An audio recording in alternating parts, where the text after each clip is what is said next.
Gospel of Barnabas, the 5th of July, 2024. Gospel of Barnabas, chapter 17. Chapter 17. In this chapter is clearly perceived the unbelief of Christians and the true faith of Mu'min. When Jesus had said this, Philip answered, "We are content to serve God, but we desire, however, to know God." Or Isaiah the prophet said, "Verily, thou art a hidden God." And God said to Moses his servant, "I am that which I am." Jesus answered, "Philip, God is a good without which there is naught good. God is a being without which there is naught that is. God is a life without which there is naught that liveth, so great that he filleth all and is everywhere. He alone hath no equal. He hath had no beginning, nor will he ever have an end. But to everything hath he given a beginning, and to everything shall he give an end. He hath no father nor mother. He hath no sons, nor brethren, nor companions. And because God hath no body, therefore he eateth not, sleepeth not, dieth not, walketh not, moveth not, but abideth eternally, without human similitude. For that he is incorporeal, uncompounded, immaterial, of the most simple substance. He is so good that he loveth goodness only. He is so just that when he punisheth or pardoneth, it cannot be gainsaid. In short, I say unto thee, Philip, that here on earth thou canst not see him, nor know him perfectly, but in his kingdom thou shalt see him forever, wherein consisteth all our happiness and glory. Philip answered, Master, what sayest thou?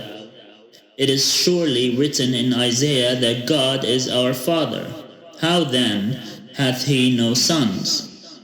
Jesus answered, There are written in the prophets many parables, wherefore thou oughtest not to attend to the letter, but to the sense. For all the prophets that are 144,000 whom God hath sent into the world have spoken darkly.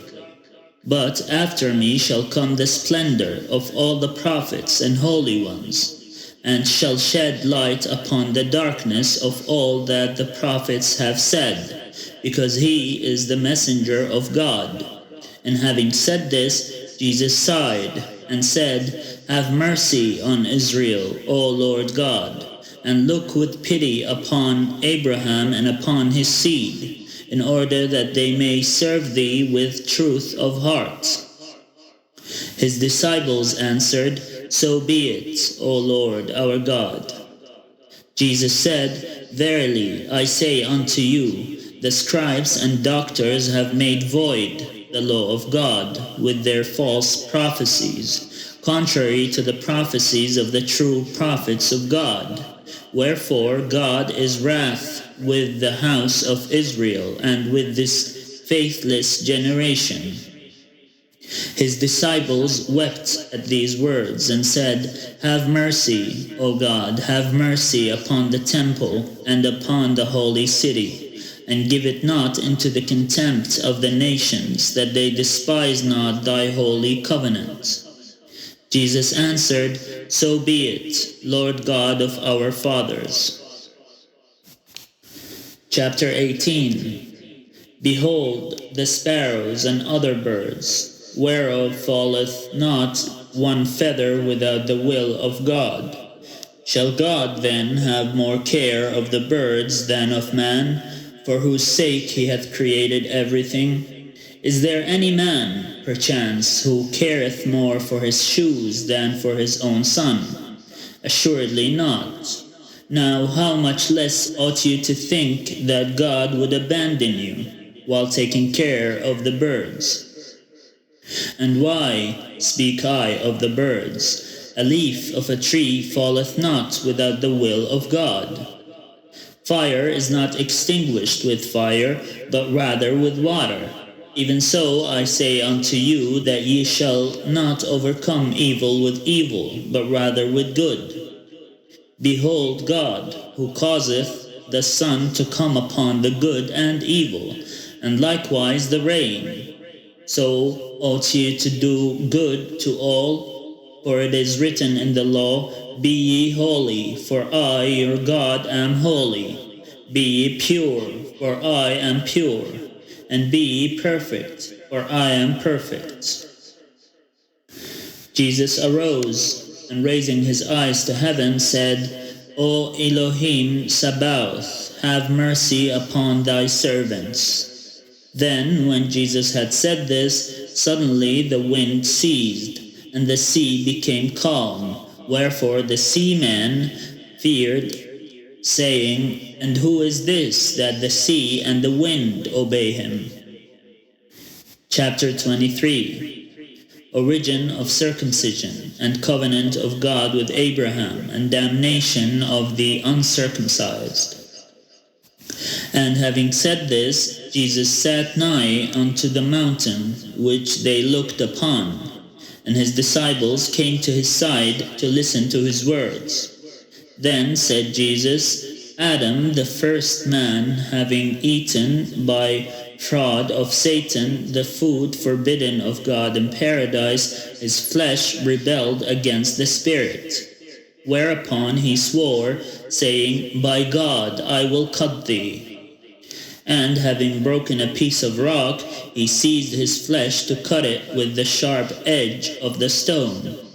Whereupon he was rebuked by the angel Gabriel, and he answered, I have sworn by God to cut it. I will never be a liar. Then the angel showed him the superfluity of his flesh, and that he cut off. And hence, just as every man taketh flesh from the flesh of Adam, so is he bound to observe all that Adam promised with an oath. This did Adam observe in his sons, and from generation to generation came down the obligation of circumcision. But in the time of Abraham there were but few circumcised upon the earth, because that idolatry was multiplied up the earth. Whereupon God told to Abraham the fact concerning circumcision, and made this covenant, saying, The soul that shall not have his flesh circumcised, I will scatter him from among my people forever. The disciples trembled with fear at these words of Jesus, for with vehemence of spirit he spoke. Then said Jesus, Leave fear to him that hath not circumcised his foreskin, for he is deprived of paradise. And having said this, Jesus spoke again, saying, The spirit in many is ready in the service of God, but the flesh is weak. The man, therefore, that feareth God ought to consider what the flesh is, and where it had its origins, and whereto it shall be reduced. Of the clay of the earth created God flesh, and into it he breathed the breath of life, with an inbreathing therein. And therefore, when the flesh shall hinder the service of God, it ought to be spurned like clay and trampled on. Forasmuch as he that hateth his soul in this world shall keep it in life eternal. What the flesh is at this present, its desires make manifest, that it is a harsh enemy of all good. For it alone desireth sin. O then man, for the sake of satisfying one of his enemies, to leave off pleasing God, his Creator? Consider ye this, all the saints and prophets have been enemies of their flesh for service of God. Wherefore, readily and with gladness they went to their death, so as not to offend against the law of God given by Moses his servant, and go and serve the false and lying gods. Remember Elijah, who fled through desert places of the mountains, eating only grass, clad in goat's skin. Ah, how many days he supped not. Ah, how many cold he endured.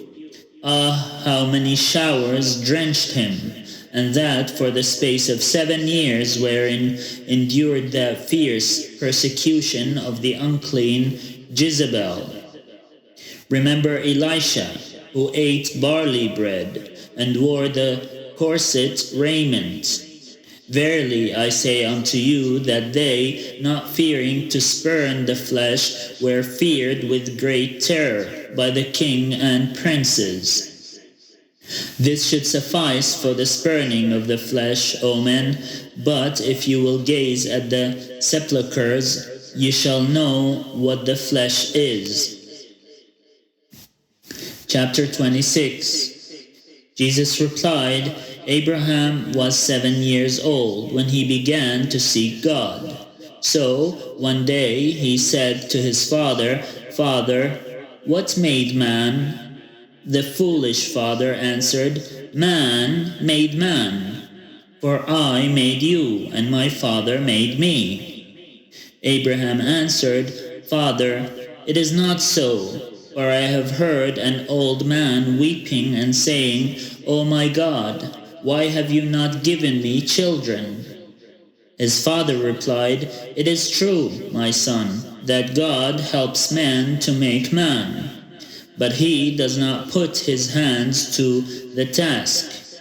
It is only necessary that man come to pray to his God and to give him lambs and sheep, and his God will help him.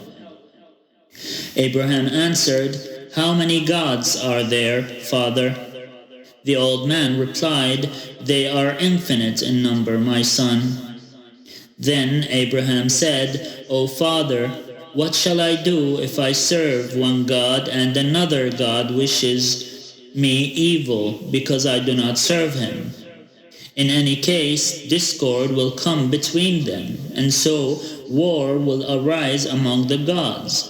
And if perhaps the God that wills me evil shall slay my own God, what shall I do?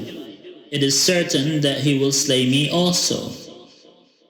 The old man, laughing, answered, O son, have no fear, for no God makes war upon another God. No, in the great temple there are 1,000 gods with the great god Baal.